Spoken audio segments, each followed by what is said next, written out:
어유. 안녕하십니까. 일로 오시죠. 반갑습니다. 예, 안녕하십니까. 안녕하세요.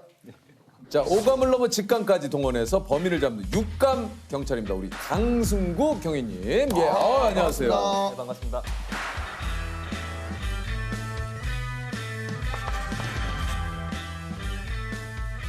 이게 지금 그 현재 경기 남부경찰청 기동단에서 기동대에서 근무를 하신다고요? 네네네. 경찰관들로 구성되어 있는 기동대에서 팀장으로 근무하고 있습니다. 그 기동대가 하는 일이 뭐지 좀 구체적으로 좀 얘기를 해주시죠. 여러분들이 생각하시기에는 뭐 집회시위 근무에서 예. 많이 생각을 하시는데 국가 중요 행사 있으면 경호 경비도 하고 방범 순찰이라고 범죄 예방 근무도 네. 있고요. 실종자가 생기면 실종자 수색 근무도 있고 뭐 여러 가지 하고 있어요. 집회 현장에 그 아까 있는다고 좀 얘기를 네. 하셨는데 아니 근데 이제 간혹은 이제 이 시위가 좀 격해지다 보면은 진짜 좀 긴장 많이 되실 것 같은데요. 뭐 거의 진짜 어쩔 때는 전쟁터 칼총만 없지만 전쟁터 같은 분위기도 많기 때문에 잘못하면 진짜 그분들도 다치고 경찰관도 다치고 네. 막 욕도 하시고 막 몸싸움도 막 심해지고 막 옷도 찢어지고 모자도 막 없어지고 막 시계도 막 떨어뜨리고 막 이런 경우도 막 있었거든요. 이제 시위가 이제 격해졌던 끝나고 게 나면. 조금씩 이제 분위기가 가라앉으면 뭐 이것저것 있으면은 경찰관들한테 이거 경찰 아실 것 같은데요 하면서 여기 갖다 주는 경우도 있고. 그러니까 이게 흥분했을 때는 웬만하면 그렇죠. 그래도 딱 지나고 보면은 이거 저기 이렇게 분위기가 바뀌어요. 여름에 뭐 집회하고 있으면 땡볕에서 그분들 계속 앉아 있고 막 그러잖아요. 그분들도 힘드시죠. 힘들죠. 그러니까 뭐 저희가 물도 이렇게 있으면 물 한 잔 드시라고 하시는 경우도 있고. 뭐 그분들도 이제 나이대가 저희가 이렇게 맞는 건 아니거든요. 대부분 뭐 우리 아들도 의경 출신인데 힘들겠다 이렇게 하는지 몰랐다. 뭐 이렇게 격려해 주시는 분들도 있고, 우리 때문에 힘들지라고 막 이렇게 하신 분들도 있고. 진짜요. 이게 또 울컥하네 또 그런 거 들으니까. 나름의 이 업무 하시는 데서 애환도 좀 많을 텐데 어떤 일들이 좀 있으세요? 또 현장 출동한 저희 경찰관 기동대 직원들은 대부분 이제 쉬는 장소가 없어요. 그러다 보니까 이제 버스 같은 거 많이 보시잖아요. 많이 경찰 보죠. 버스. 경찰 버스가 대부분 경찰관 기동대들이 쉬는 장소군요. 쉬고 밥도 먹고 막 그러거든요. 거기서 식사도 하시고 다 하시는 거예요? 네, 먹고 또 쉬기도 하고 소화가 좀 안 돼서 그렇지. 왜요? 계속 버스에서 이렇게 좀 기다리는 경우가 좀 많거든요. 대기를 좀. 네, 먹고 계속 앉아 있으니까 뭐 소화가 안 돼서 계속 왜냐면 앉아 그 이제 버스가 뭐 사실 이제 굉장히 여유 있게 이렇게 좀 뭐 공간이 마련되어 있는 게 아니니까.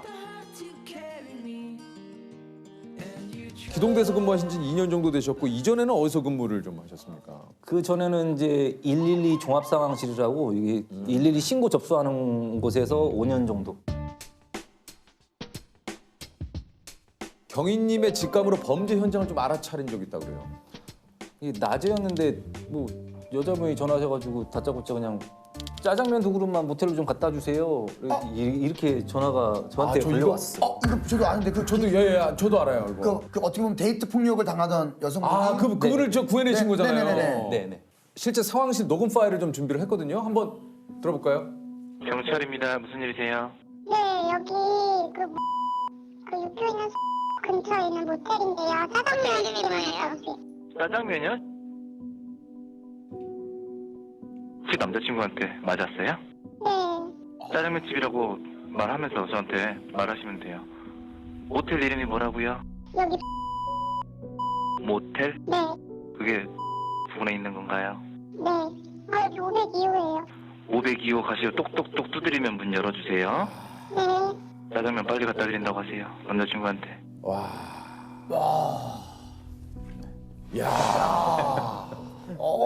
근데 들으면서도 이 정말 전화를 하신 그 이분께서도 정말 참 잘하신 네, 거잖아요. 네, 네. 그 상황에서 기지를 발휘를 하신 거니까.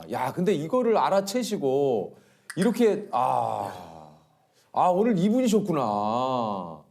경위님이 이거 몰랐네요. 젊은 여자분들은 이렇게 장난 전화나 허위 전화하는 경우가 거의 없어요. 잘못 누를 수도 없고 112 눌러야 이제 저희한테 전화가 오는 거니까. 네. 경찰에 전화한 것도 맞는데 짜장면을 갖다 달라고 하니까 이제 처음엔 제가 좀 당황했죠. 이게 무슨 말을 해야 되나. 고민도 좀 했고. 근데 이게 시간을 좀 끌면은 좀 안 되니까 그분들이 불안해할 수가 있거든요. 그렇죠, 그렇죠. 당연하죠. 당사자분 같은 경우는 네. 그 짧은 시간 동안 좀 생각을 했죠. 점심 시간도 지난 시간이었고 장소가 모텔이다 보니까 두 그릇 달라고 그랬으니까 뭐 혹시라도 두 명일 수도 있겠다. 이제 그래서 혹시라도 남자친구한테 맞으셨는지 했더니 그분께서 뭐 풀이 죽은 목소리로 네 이렇게 하시더라고요. 그래서 아 이거 데이트 폭력이구나. 그렇게 알았죠. 짜장면을 빨리 갖다 주겠다라고 얘기한 이유가 뭡니까? 아무래도 좀 신고자분한테 뭐라고 했다나 안도감을 좀 네, 주기 위해서. 좀 안도감을 주기 안심하시라고. 네. 신고 내용란에 출동하는 경찰관들은 진짜 중국집 배달 원인 것처럼 해서 들어가세요 이렇게 써놨죠. 현장 출동 경찰관들이 들어갈 때도 정말 중국집에서 배달 온 것처럼 뚝뚝 두드리고 배달 왔습니다 하고 이제 안에서 문 열어주고 들어갔더니 여자분이 조금 다치셨다고 하더라고요. 네. 병원에 후송하고 남자는 이제 특수폭행으로 이제 체포했고. 참 정말. 네, 112 신고센터입니다. 그리고요, 1번 편하겠고요. 네. 장난 전화 하시면 벌금 무실 수도 있어요.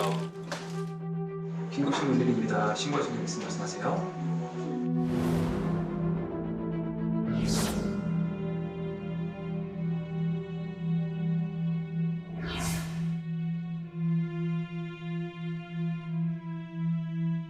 어느 날 뭐 밤 새벽 한 4시 정도 했는데 전화를 한다 하더라도 잘못 누를 수 없는 시간이잖아요. 뭐 전화번호 보고 이렇게 누르는 시간인데 새벽 4시에 전화가 왔는데 이게 아무 말씀을 안 하시는 거예요.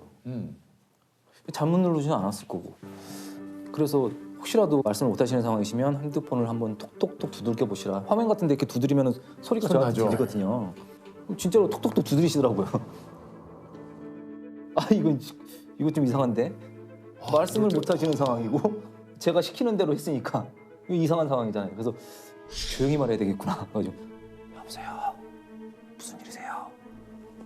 혹시 뭐 거기 뭐 옆에 남자 있어요? 막 이런 식으로 이제 조용히 얘기했더니 그냥 여자분이 이제 그때서야 이제 좀 조금씩 말씀하시더라고요. 뭐 처음 본 남자랑 같이 술 먹고 나 이 남자 집에 왔는데 그다음부터 이제 말씀을 좀 흐리시면서 이제 못 하시는 상황이어가지고 아 이거 좀 감이 안 좋다. 새벽이고 그래서 좀 성폭력에 대한 가능성이 좀 있겠다 싶어가지고 이제 그분 위치를 좀 파악하는 게 급선무였는데 또 핸드폰 위치도 주택가로 나와서 굉장히 좀 찾기가 어려운 어딘지를 딱 특정하기가 힘들었군요.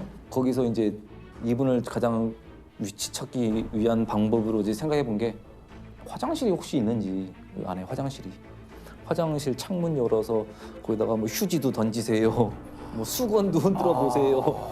그래야 경찰관들이 출동할 때 좀 새벽이니까 보고 찾을 수 있으니까. 조금이라도 좀 찾기가 좀 편할 수 있으니까 그렇게 해가지고 다행히 찾았어요. 찾아가지고 네, 성폭력으로 와. 입건하게 됐었죠. 잘하시네요. 이 접수 경찰관들이 여러 가지 생각을 해야 돼요. 신고자분들은 당황되고 그쵸. 그러면 자기 위치도 모르고 막 신고를 어떻게 해야 되는지 모르고 막 그러니까요. 이러기 때문에 왜냐면 이게 소리를 낼 수 없는 상황일 네. 수도 있으니까. 그런 상황을 대비해서도 이제 저희도 계속 어떻게 해야 되겠다라고 이제 계속 생각을 해야 돼요. 저녁 한 8시쯤이었는데 근데 아무 말도 안 하시고 막 남자와 여자분이 계속 말다툼만 하시는 거예요. 계속 말다툼만.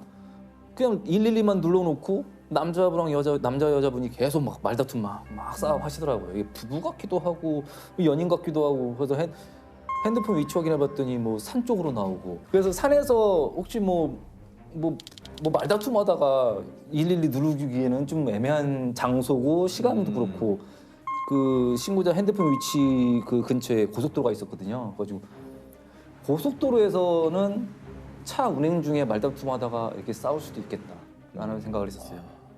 근데 계속 말씀 안 하시고 있다가 제가 이제 기회를 봐서 약간 좀 분위기 조금 잦아들었을 때 신고자분 그 남편분 모르게 자제분하고 자식들하고 통화하는 것처럼 말씀해 보세요. 그때서야 이제 그분이 나 지금 여기 고속도로인데 뭐 집에 가고 있어 막 그러더라고요. 아 가정폭력인가 보다. 이걸 잡아야 될 거 아니에요. 근데 고속도로 같은 경우는 차가 계속 가는 중이잖아요. 서 있는 게 아니고. 그럼 경찰관이 이 차를 찾기가 굉장히 어려워요. 어렵죠. 네. 차량으로 물어보는 것도 이상하잖아요. 거기다가 그 사람은 경찰에 신고 안 한 것처럼 이렇게 말씀을 하셨는데 그래가지고 혹시 다음 휴게소가 어디세요? 그랬더니 다음 휴게소가 어디고 한 몇 킬로 남았어. 그러길래 이제 제가 휴게소 갔으면 휴게소에서 차를 세워야 될 것 같고 만약에 들어간다 그러면 가장 안전한 곳이 어딜까? 여자 화장실이 제일 안전한 것 같지 않으세요? 맞죠, 남자는 못 들어가잖아요. 맞죠, 맞죠. 아, 그래서 이제 휴게소 들어가셔서 여자 화장실에 들어가 계시면 제가 최단 시간 동안 그 경찰관 출동시키겠다. 그래가지고 다행히 또 그 근처에 고속도로 순찰대가 있었어요. 그래가지고 4분인가 5분 만에 가가지고 아, 일사천리로 진행이 되네요. 네. 대단하시다고 느껴지는 게 사실은 굉장히 급박한 상황에서 전화를 했기 때문에 그럼요. 심리적으로도 안정이 돼 있지 않은 상태일 거 아니에요. 근데 그것을 우리 경위님께서 차분하게 신고자분들하고 맞춰줘야 돼요. 신고자분은 뭐 급해 죽겠는데 경찰관은 거기서 신고자분 조금만 차분하세요. 막 이렇게 말하는 것보단 신고자분 제가 도와드릴게요. 이게 좀 그렇죠. 맞춰줘야 돼요. 이게. 제가 한 건 아니었고요. 10살 손녀딸이 집에서 없어졌다고 이렇게 신고 전화가 신고가 접수가 왔어요. 됐어요. 네. 그리고 접수자가 이제 납치 의심으로 신고를 접수를 해서 뭐 형사들이랑 지구대 경찰관들이랑 가가지고 주변에 확인하고 CCTV 확인했는데 정말로 어떤 모르는 할아버지가 데리고 가는 게 나온 거예요, CCTV에. 이제 큰일 난 거잖아요. 이제 정말 납치니까. 근데 거기가 주택가 밀집 지역이라 많은 경찰관들이 투입된다 하더라도 시간 관계상 이게 뭐 수색하고 탐문하기가 진짜 어렵거든요. 빨리빨리 또 찾아야 되는데. 시간 싸움이니까. 진짜. 예. 상황실 경력만 10년 정도 되는 진짜 베테랑 분이 계셨는데 납치라고만 생각하지 말고 우리 성폭력으로도 한번 생각해보자. 이게 성폭력으로 접수를 하게 되면 SO 검색이라고 저희 경찰 시스템에 그 섹슈얼 어펜더라고 그 신고지 발생 반경 500m 이내에 있는 다 성범죄 뜨는군요. 접관자들을 이렇게 확인할 수가 있어요. 찾을 수 있군요. 네. 그래서 성폭력으로 검색 그 사건을 재접수해가지고 봤더니 CCTV하고 인상 차이가 좀 비슷한 사람이 이제 딱 나온 거죠. 아, 성범죄가 중요해요. 네. 그래서 바로 그냥 그 집으로 가가지고 문 부시고 들어가서 무사히 구조해야 됩니다. 진짜 다행이다. 진짜 다행이야. SO 검색을 생각을 좀 더 늦게 했다 그러면 굉장히 사건이 좀 힘들어질 수도 있는 상황이죠. 10살짜리 여자 아이였으니까. 경찰관 분들이나 우리 뭐 또 소방 대원분들께서도 다 그런 얘기를 하시잖아요. 이제 당연히 해야 될 일을 했다. 근데 진짜 당연한 일은 없어요. 많은 분들과 이 진짜 지금도 얘기 들었지만 이분들의 어떤 노력이 없으면 우리가 어떻게 이렇게 일상을 네, 맞습니다. 편안하고 안전하게 생활할 수 있겠습니까? 사실 저희가 이런 거에 대해서 이게 무슨 일이 있을 때만 그러지 말고 항상 좀 기억을 많이 해야 됩니다. 다시 한번 진심으로 또 감사를 한번 또 드리겠습니다. 진짜 고맙습니다. 너무 감사합니다. 예.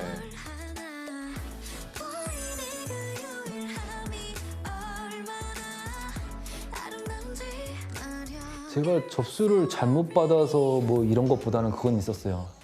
저 시골이었었어요. 여주인가 그쪽이었는데 거기는 이제 도로에 고라니 같은 게 이제 그 로드킬 당하면 그게 도로 안에 있으면 경찰에서 처리를 해야 돼요. 교통사고가 날 수가 있기 때문에 도로에 있다고 신고가 들어왔어요. 그래서 저는 출동을 시켰는데 출동했던 경찰관이 그때 그 고라니 치우다가 사망사고 당했어요. 그때 그때 진짜 울컥했어요. 그때는. 뭐 제 잘못은 아닌데 저 때문에 사람이 그것도 직원인데 저 같은 동료인데 그런 분이 고라니 치우다가 뭐 큰 사건을 한 것도 아니고 도로변에 고라니 치우다가 교통사고로 사망사고 났다고 그때는 좀 보내지 말았어야 되나 그런 후회도 들고 그때는 좀 그랬어요. 나 때문에란 죄책감. 연세도 많으셨는데 좀 그랬어요. 후회라기보다도 좀 많이 안타까웠어요. 어쨌든 신고자들도 뭐 사건이 잘 해결됐으면 참 좋은 거고 출동했던 경찰관들도 안 다치고 무사하게 잘 사건 마무리 치면 참 좋죠.